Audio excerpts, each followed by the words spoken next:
Okay. Hello everyone, my name is Brooke Crispin and I am a second year biology major at Youngstown State University, and I am one of the yoga instructors at the Rec Center. I've been instructing for about a year now, so since last August, and I started doing yoga about 3 years ago, so my sophomore year in high school-ish, maybe my freshman year in high school, when my basketball coach made us do it for conditioning because it's good for injury prevention and stuff. And I remember the first class I ever went to, I immediately fell in love with it. I loved the way that I felt after I did it and the way I felt during the class, and it really was different than any other exercise class that I'd ever done before, and I really wanted to keep going. So when I had been doing it for about 2 to 3 years, I thought it would be a good idea to be able to work doing something that I already love to do and make some money off of it and have it be near my university because it would be really convenient. So I thought I would get my certification, my primary yoga certification, and so that's how I got into instructing yoga. So in my classes, typically it's more of like a power flow sequence. So I'll start out with like a child's pose or a seated meditation or something gentle to awaken the body and awaken the breath and stuff like that. And then I'll start maybe with some sun A's. So sun A's are just a type of warm up that you do in yoga. It's kind of like a down dog to a forward fold to, inhale, lifting your arms up, exhale, forward fold. So it's just moving through the body and the breath to start to make that body breath connection and also to wake up the body so that you don't hurt yourself doing harder stuff later on. So from that warm up, then I usually go to the power flow part of class, which can be anything. I mean, I usually change that up a lot, and I'll kind of set up the flow. So we'll go on both legs and hold out the poses for a little longer to get used to them. And then we'll kind of flow through them with our breath. So a typical flow, a more common power yoga flow would be like a down dog, and then you lift your leg and then you step it through on an exhale and inhale warrior one, exhale two. If you've ever done yoga before, that must sound super familiar because that's what a lot of power flows are. But this part of class really gets the heart rate up. It really works the muscles a lot, and this is usually the most intense part of class in terms of cardio and in terms of being really kind of exhausted. And this is the part I love because I love to push people through that, and I'm doing it right with you guys, so I push myself through it too. And so that's the core part of the class. And the cool down is usually I'll do some yin poses. So I might do some hip openers, some heart openers, so back bends or pigeon pose, stuff like that. Also I'll do some like hamstring stretches, little things like that. It all can really vary, which is what I love about it, is it can be different every time that you come, and you can really learn to enjoy it each time because you never know what you're gonna get. So that's like kind of the cool down. And then we always end in a child's pose or a savasana. And that's basically just lying on your mat and kind of gently meditating.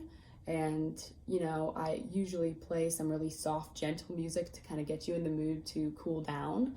And this usually leaves people feeling really refreshed after the yoga class. It's most of the time people's favorite part because after you work really hard, you get to lay down and just kind of chill for a little bit and kind of let your mind go blank. And it can be really beautiful.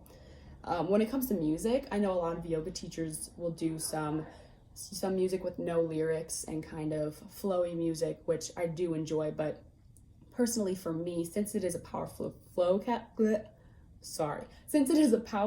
class, I feel that it's better for my class to have some more upbeat music during flow especially, and music that people know. So I'll usually pick music that makes me really happy and makes me feel connected to my body, and it's usually upbeat during the flow part of class. Now during slower parts, I might play more slow music, but most of the time it's going to be music that you've heard and music that you know and that you can enjoy kind of while you're in this beautiful like mind-body spiritual connection.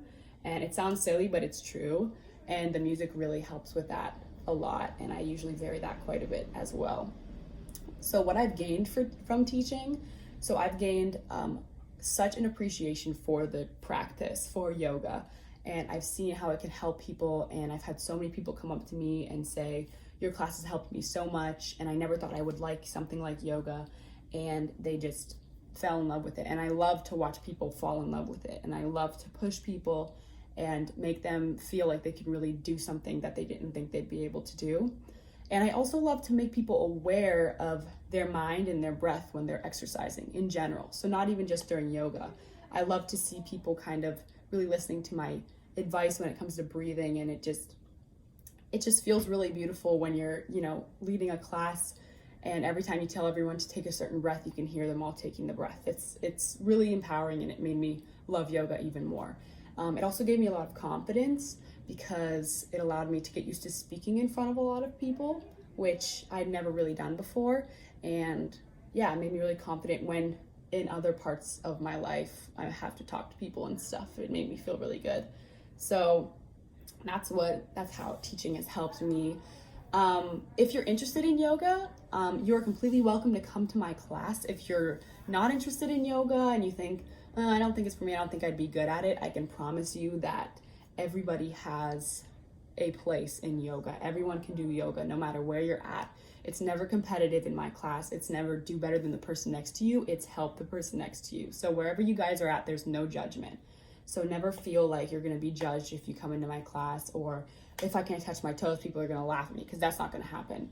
We are totally fine with wherever you guys are at, and we're going to support you along the way. So please, if you feel like you want to try it, try out my class. There's a lot of other yoga classes that are awesome if you don't like my type of yoga. Also, there's a ton of other exercise classes in general. So if you can get to any of the Group X classes, it's going to benefit you a ton. And I know you guys are going to love it. So yeah, that's a little bit about me and my class, and a little bit of sort of about the rec in general.